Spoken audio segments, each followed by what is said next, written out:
হাতে পায়ে ক্যানোলা পরা অসুস্থ শেখ হাসিনার ছবি কি তবে নতুন কোনো রহস্যের ইঙ্গিত? দিল্লি এয়ারপোর্ট থেকে তার সৌদি আরব যাওয়ার গুঞ্জন আর সামাজিক মাধ্যমে ভাইরাল হওয়া ছবিগুলোর আসল সত্যটা আসলে কি? এদিকে শেখ হাসিনাকে ফেরত পাঠানো নিয়ে ভারতের রহস্যময় নীরবতা কি কোনো বড় কূটনৈতিক চাল? আর ক্ষমতা হারানোর পর কেন খোদ সাবেক পররাষ্ট্রমন্ত্রী মোমেনী ফাঁস করলেন আওয়ামী লীগের পতনের ভেতরের তিক্ত সব সত্য? দর্শক, হাতে পায়ে ক্যানোলা পরিহিত অবস্থায় কেন হাসপাতালে চিকিৎসা নিচ্ছেন শেখ হাসিনা? বাংলাদেশের ক্ষমতাচ্যুত এই প্রধানমন্ত্রীর সঙ্গে রয়েছেন তার বোন শেখ রেহানা। চিকিৎসার মধ্যে পবিত্র হজ পালনের জন্য দিল্লি এয়ারপোর্ট থেকে সৌদি আরবের উদ্দেশ্যে রওনা হয়েছেন হাসিনা। এ সময় ভারতীয় নিরাপত্তা বাহিনীর সদস্যরা তাকে পাহারা দিচ্ছিলেন। বাংলাদেশের ক্ষমতাচ্যুত সাবেক প্রধানমন্ত্রীর এমন বেশ কিছু ছবিতে সয়লাভ সামাজিক যোগাযোগ মাধ্যম।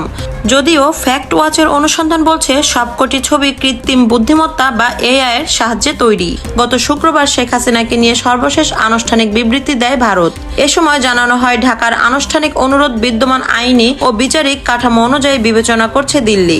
ভারতের পররাষ্ট্র মন্ত্রণালয়ের মুখপাত্র রণধীর জয়সওয়াল জানান, এই ইস্যুতে সব অংশীজনের সঙ্গে গঠনমূলক আলোচনা চালিয়ে যাওয়া হবে। পাশাপাশি বিষয়টি গভীরভাবে পর্যবেক্ষণও করা হচ্ছে। জয়সওয়ালের এই বক্তব্যকে বাংলাদেশের অনুরোধের প্রেক্ষিতে কৌশলগত অবস্থান হিসেবে দেখা হচ্ছে। সাবেক রাষ্ট্রদূত হুমায়ুন কবিরের মতে, শেখ হাসিনাকে বাংলাদেশে ফেরত পাঠানোর বিষয়ে তিনটি দিক রয়েছে। প্রথমত, সকল প্রক্রিয়া ও আদালতের আদেশ মেনেই আইনি ভিত্তিতে এগিয়েছে বাংলাদেশ। দ্বিতীয়ত, প্রক্রিয়াটি রাজনৈতিক। আর সর্বশেষ দিকটি হলো কৌশলগত। এখানে প্রয়োজন ফুরালে মিত্রদের ফেলে দেওয়া হচ্ছে কিনা বিষয়টি বিবেচনায় আসবে।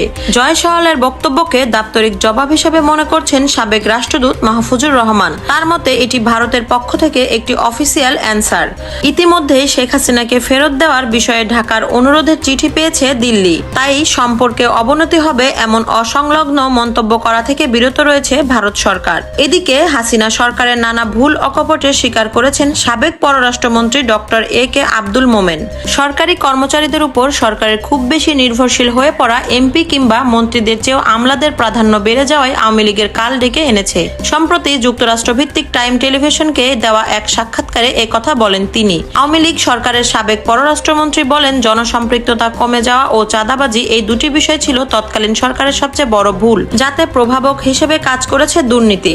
আগের স্মৃতিচারণ করে মোমেন জানান, প্রধানমন্ত্রীর বক্তৃতার সময় দূর থেকে শোনা ছাড়া আর কিছুই করার থাকতো না। দেখা করার চেষ্টা করা হলে এসএসএফ এর লোকজন 25 ফুট দূর থেকেই সরিয়ে রাখত। দর্শক, শেখ হাসিনা সম্পর্কে এমন গুরুত্বপূর্ণ তথ্য জেনে আপনি কি ভাবছেন? আপনার মস্তিষ্কে থাকা ভাবনা কমেন্টে জানান। নিয়মিত আপডেট পেতে এই ভিডিওটিতে লাইক দিন। আল্লাহ হাফেজ।